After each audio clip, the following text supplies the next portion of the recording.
2 minutes, merci. Voilà qui dit Pierre. S'il vous plaît, on tourne, merci.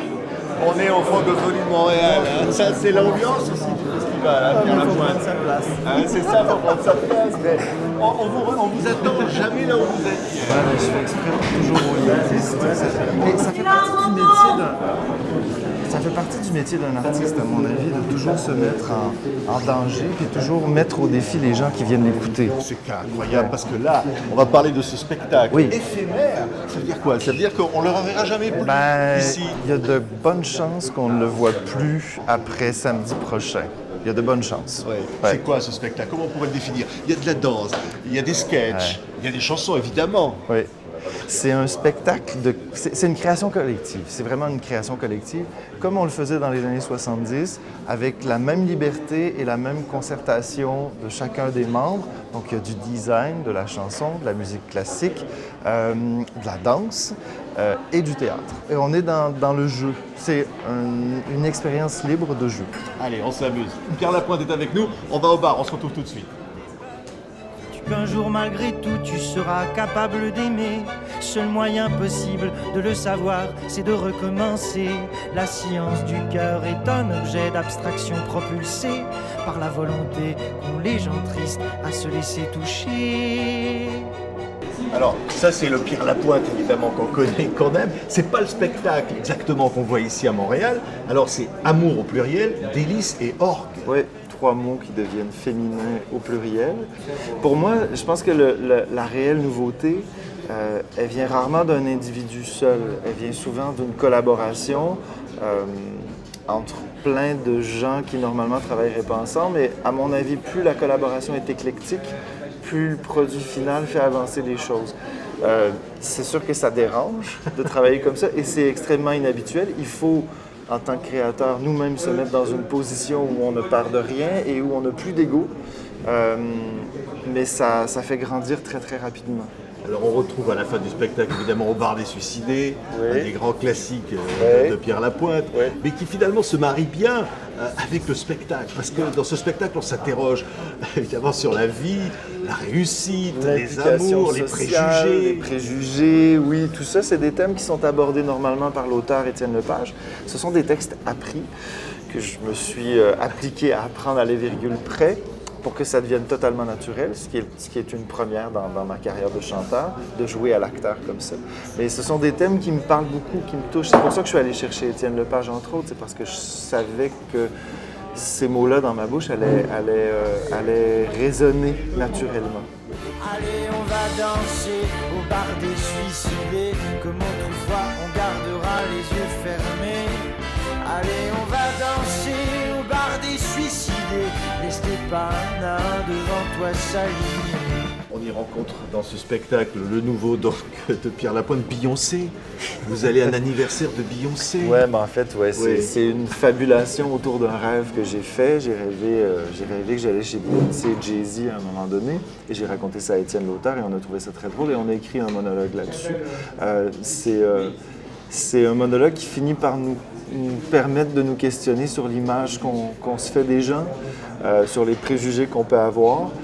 C'est certain qu'en tant que personnalité connue, surtout au Québec, comme je suis très connu ici, je suis confronté souvent à des gens qui projettent sur moi des choses totalement inexistantes. Donc on a travaillé cette idée-là. Bon, on rit beaucoup, en même temps qu'on parlait des préjugés. Alors évidemment les préjugés sur l'homosexualité, l'identité sexuelle, ça...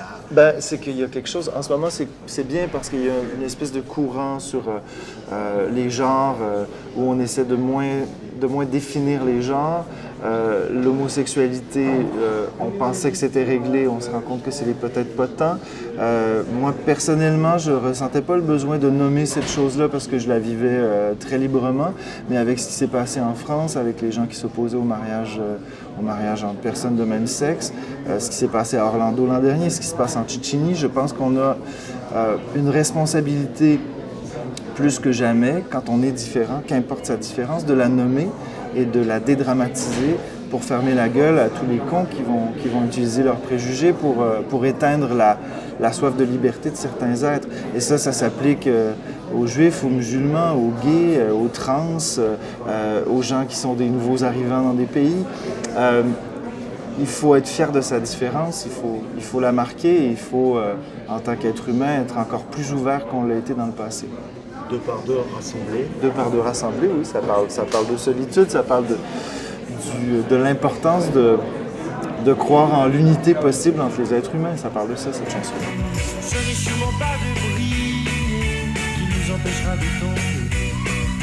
Ce n'est sûrement pas de tomber qui nous empêchera de rêver.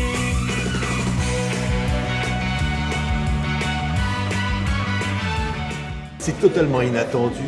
Vous reprenez du Léo Ferré. La solitude. J'ai repris Léo Ferré déjà. Ouais, j'ai repris Léo Ferré, j'ai fait cet extra déjà piano-voix. Léo Ferré, pour moi, surtout depuis une dizaine d'années, est devenu un peu un maître à penser, plus qu'à une certaine époque où j'étais plus près du travail de Barbara. Dis quoi la chanson, Pierre, de mémoire?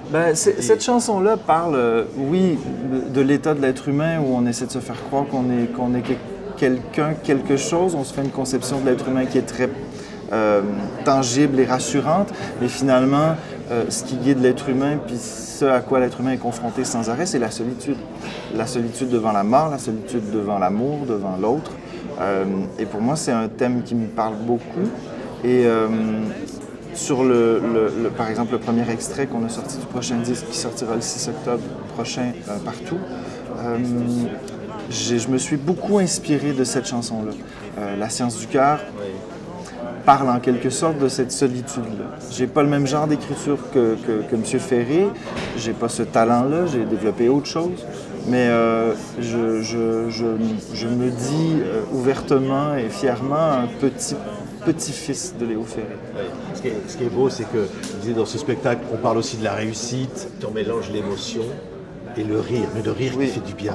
Et le rire, ça ouvre. Et puis quand les gens rient, sont encore plus faciles à toucher après et à ébranler. C'est un gros jeu, cet événement-là. Ça donne une espèce de gros n'importe quoi qui est très, très organisé, mais on s'en rend pas compte. Moi, le mot qui me revient en tête, c'est toujours liberté. On dirait que les gens, pour se rassurer, se mettent eux-mêmes souvent dans des petites cases pour essayer de correspondre à une image qui les rassure. Moi, je fais tout le contraire. Je me mets moi-même dans des cases où je ne sais pas trop si je suis à l'aise, je ne sais pas si j'aime ce que je présente, mais j'ai du plaisir à le faire. Puis je me dis, c'est là qu'on avance, en fait. Merci beaucoup. Quelle chance ils ont, les Montréalais, les Québécois, d'avoir pu voir ce spectacle ici au Francophonie de Montréal. Merci Pierre Lapointe. Merci énormément. C'est toujours un plaisir.